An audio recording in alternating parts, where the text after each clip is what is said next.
বাংলার ধর্মীয় স্থাপত্যের কথা উঠলেই চোখের সামনে ভেসে ওঠে লাল পোড়ামাটি বা টেরাকোটা অলঙ্করণ।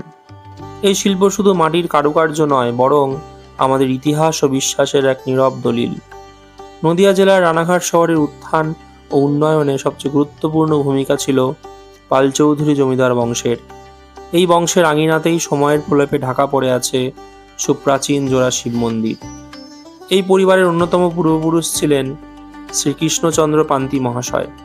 তার ছোট ভাই শম্ভুচন্দ্র পাল চৌধুরী সম্ভবত 1802 খ্রিস্টাব্দে এই শিব মন্দির দুটি নির্মাণ করিয়েছিলেন। উঁচু ভিত্তিবেদির উপর প্রতিষ্ঠিত দক্ষিণমুখী এই আটচালা মন্দির বাংলার চিরাচরিত স্থাপত্য শৈলীর এক অনন্য উদাহরণ। মন্দিরের সামনের দেওয়ালেই ছড়িয়ে আছে পোড়ামাটির কাজ। প্রবেশদ্বারের খিলানের নিচে বড় পদ্মফুল ও 12টি প্রতীক শিব মন্দিরের দেখা মেলে। এই মন্দির দুটি সবচেয়ে বড় আকর্ষণ হল কুলুঙ্গিতে থাকা দশভুজা দুর্গা ও বংশীধারী কৃষ্ণের মূর্তি।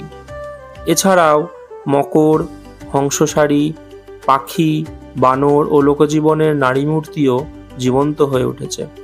পূর্ব দিকের মন্দিরে 2 সারি অলঙ্কৃত কুলুঙ্গি থাকলেও পশ্চিম দিকের মন্দিরে রয়েছে মাত্র 1টি সারি। উভয় মন্দিরেই আজও কোষ্ঠী পাথরের শিবলিঙ্গ বিদ্যমান, যা একসময়ের জৌলুস ও আধ্যাত্মিকতার সাক্ষ্য বহন করে। কালের নিয়মে ও আমাদের অবহেলায় টেরাকোটার কাজ অনেকটাই ক্ষয়প্রাপ্ত। মন্দির চত্বরে বুনো ঘাস ও আগাছার রাজত্ব। রানাঘাট স্টেশনে নেমে টোটো করে বড়বাজার মাঠের সামনে এসে নেমেই উল্টো দিকের রাস্তায় হাঁটলেই এই মন্দিরে পৌঁছে যাবেন। চাক্ষুষ করে আসুন এক সময়ের ঐতিহ্যের বর্তমান করুণ আরতি।